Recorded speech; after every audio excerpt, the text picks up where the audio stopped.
నమస్తే అమ్మా. నమస్తే. మీ పేరమ్మా? తోట రాణి సార్.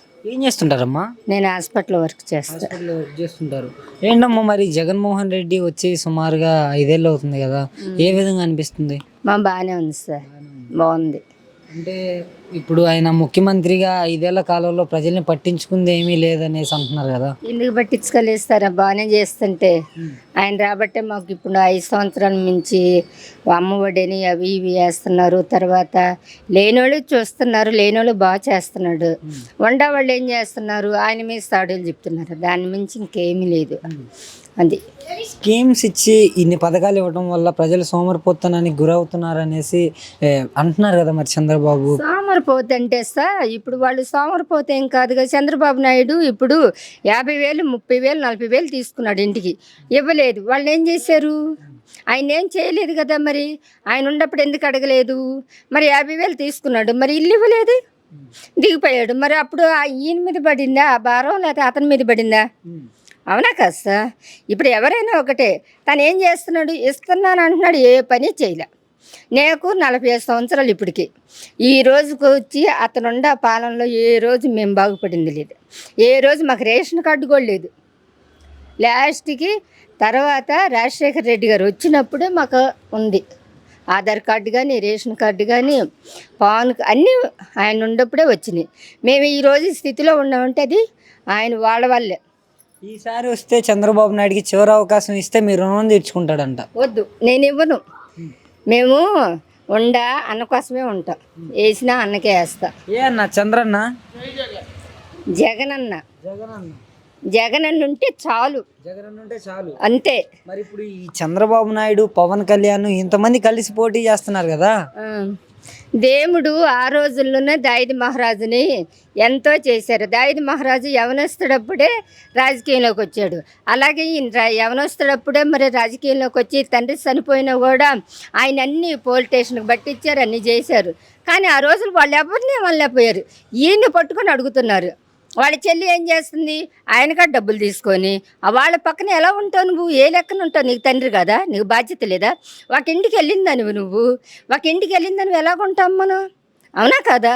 ఇప్పుడు నేను ఒక ఆడపిల్లని సార్, మా తమ్ముడు వాళ్ళ తల్లిదండ్రులను చూసుకుంటారు, నాకు సంబంధం లేదు నా తండ్రి గురించి, వాళ్ళది బాధ్యత. ఎందుకు నువ్వు ఇలా మాట్లాడుతున్నావు? ఆయన ఉండబట్టే కదా. అవునా కదా సార్? ఎవరైనా ఒకటే. అవును, అట్లా విమర్శించడం ఆమె అస్సలు కరెక్ట్ కాదు. చెల్లెలకే అన్యాయం చేసిన జగన్మోహన్ రెడ్డి ప్రజలకు అన్యాయం చేయడం నమ్మకం ఏంటనే అసలు ఆమెది అన్యాయం, ఆమెది అన్యాయం. అన్నని ఎన్ని పోటు పొడిచేది ఆమె. అది ఆ టయాన్ని అన్న తండ్రిని చంపేసినా కూడా ఈ రోజుకి వచ్చి ఆయన ఒక్క చేతి మీద ఆయన ఉక్కు బిగిచ్చి తిరుగుతున్నాడు. షర్మిలాకి ద్రోహం చేశాడంట జగన్మోహన్ రెడ్డి, అందుకనే ఆంధ్రాకి వచ్చేసిందంట అది తప్పు. అసలుకి ఆమెది అన్ని ముమ్మార్లు తప్పు. ఆవిడ మాట్లాడేది కూడా తప్పే, ముమ్మార్లు తప్పే. ఒక తండ్రిని చంపేసిన దగ్గరికి వెళ్ళి ఇలా చేయడం అసలు పద్ధతే కాదు. మళ్ళీ ఆయన దేవుడు నమ్ముకున్నారు వాళ్ళు. ఆయన అయినా ఎవరైనా దేవుడు పైన చూస్తాడు. ఆయనకి దేవుడు ఉన్నాడు, దేవుడు బిడ్డ, దేవుడు ఆశీర్వాదం ఆయనకు ఉంది. జగనన్నకి ఎప్పటికైనా జగనన్న దేవుడి ఆశీర్వాదం మీద ఈరోజు స్థితిలో ఉన్నాడు. మనుషుల ఆశీర్వాదం, దేవుడి ఆశీర్వాదం. అది మరి జగన్ వచ్చి రాష్ట్రాన్ని డెవలప్మెంట్ లేకుండా చేశాడు, డెవలప్మెంట్ ఆగిపోయింది, పథకాలు ఇచ్చి సోమరిపోతులను చేస్తున్నాడు అనేసి షర్మిలా గారు అంటున్నారు కదా. ఆమె సోమరిపోతుగా చెప్తుంది. ఆమె ఏ మాట ఎలా ఉంటుంది? ఆమెది అటు తిరిగి వాళ్ళ కాడికి వెళ్ళి ఏళ్ళ కాడికి వెళ్ళి ఏమిది ఎట్లా ఉందంటే పవన్ కళ్యాణ్ టైప్లో ఉంది. సేమ్ పవన్ కళ్యాణ్ టైపే. పవన్ కళ్యాణ్ అంటే ఫ్యాన్స్ ఉన్నారు ఆయనకి, ఈసారి ముఖ్యమంత్రి అవుతాడు అంటున్నారు. ముఖ్యమంత్రి కాదు, ఏ మంత్రి అవడు. ఏ మంత్రి కనీసం నెంబర్ కూడా అవడు. వార్డు మెంబర్ కూడా అవడు. ఎందుకని అంటారు? అది అంతే. ఆయన క్యాస్ట్ బిల్లింగ్ వేస్తాడు. ఒకప్పుడు చంద్రబాబు నాయుడు ఉన్నప్పుడు క్యాస్ట్ ఏంటి, సాయిబులకు ఒకటి అన్నాడు, క్రిస్టియన్ ఒకటి అన్నాడు, హిందువులకు ఒకటి అన్నాడు. ఎందుకు అలా పెట్టాడు? ఆయన క్యాస్ట్ బిల్లింగ్ తీసాడా లేదా? ఈయన ఏం చేస్తున్నాడు? నా ఇల్లు అంటాడు, అదంటాడు, ఇదంటాడు. అదేంటి? మనం క్యాస్ట్ కాదు, దేవుడు మనల్ని అందరం సృష్టించాడు. ఆ సృష్టిలో అందరూ ఒకటే. క్యాస్ట్లు పెట్టుకుందాం మనం. అవునా కదా? దేవుడు ఏర్పాటు చేసిన బిడ్డలు మనం అందరం. ఆయన చూస్తేనేమో ఎవరు బాబు మీరు ఆ కులంలో పుట్టడమే తప్పు అన్నాడు. ఎందుకు తప్పు? ఎస్సీలో పుట్టాలని కాదు, ఆ కులంలో పుట్టడమే తప్పు అన్నాడు. ఎందుకు తప్పు? ఏ కులంలో? అదే మాదిగా మాలలో పుట్టడం తప్పంట. అది కరెక్టా? ఆయన నాయుడు అయ్యి ఆయన 3 ఎకరాలతో వచ్చాడు.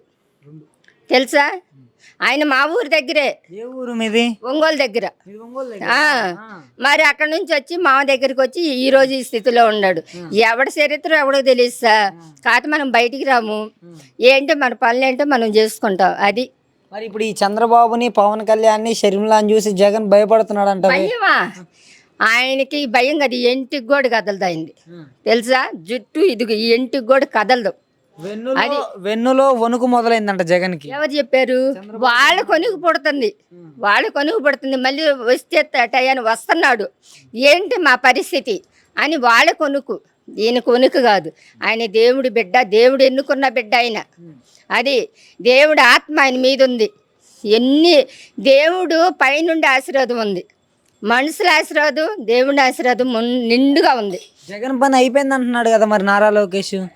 ఆయన ముందు ఆయన కరెక్ట్గా ఉండమను, కరెక్ట్గా మాట్లాడమను. మేను అది కరెక్ట్గా మాట్లాడమను. మరి ఎన్నికల సమయం అయితే దగ్గరకు వచ్చేసింది. ఇక 2 నెలల కాలమే ఉంది. ఈ 2 నెలల కాలంలో ఏ విధంగా ఉండబోతుంది అంటారు? మరి జగన్మోహన్ రెడ్డి గారు ఎమ్మెల్యేలని, ఎంపీలని మార్చుకుంటూ వస్తున్నారు. ఇలా చేస్తే వైసీపీ ఓడిపోయే అవకాశాలు ఏమైనా ఉన్నాయి? లేదు, ఎందుకంటే అందరు రావాలా, మన తన లేకుండా అందరు రావాలా అని తీసుకొస్తున్నాడు ఆయన.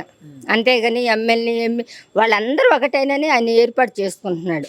ఇప్పుడు ఉండవాడు ఒకలాగా, లేనోడు ఒకలాగా కాకుండా సమానం చేస్తున్నాడు, లెవెల్ చేస్తున్నాడే కానీ ఆయన వేరే ఉద్దేశంగా కూడా చేయట్లే.